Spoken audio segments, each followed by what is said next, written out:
أعوذ بالله من الشيطان الرجيم. بسم الله الرحمن الرحيم.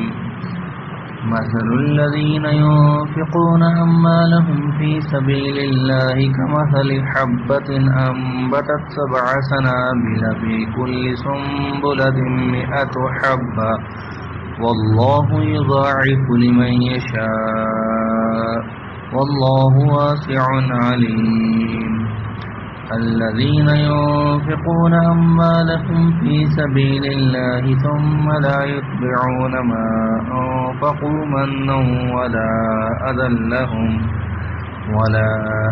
لهم أجرهم عند ربهم ولا خوف عليهم ولا هم يحزنون.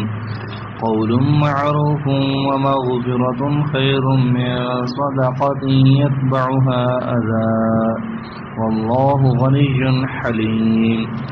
يا أيها الذين آمنوا لا تبطلوا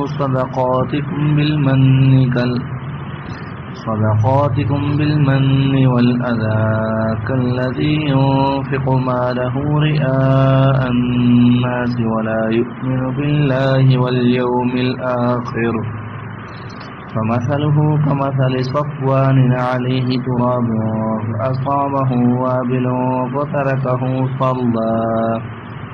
فتركه صلى لا يقدرون على شيء مما كسبوا والله لا يهدي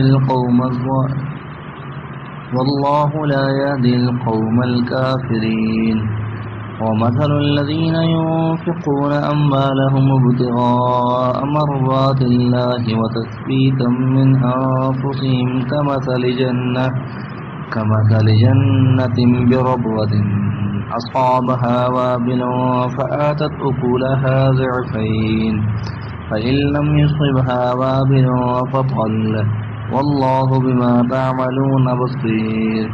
أيود أحدكم أن تكون له جنة من نخيل وأعناب تجري من تحتها الأنهار له فيها من كل الثمرات وأصابه الكبر وله ذرية ضعفاء وأصابها إعصار فيه نار فاحترقت كذلك يبين الله لكم الآيات لعلكم تتفكرون.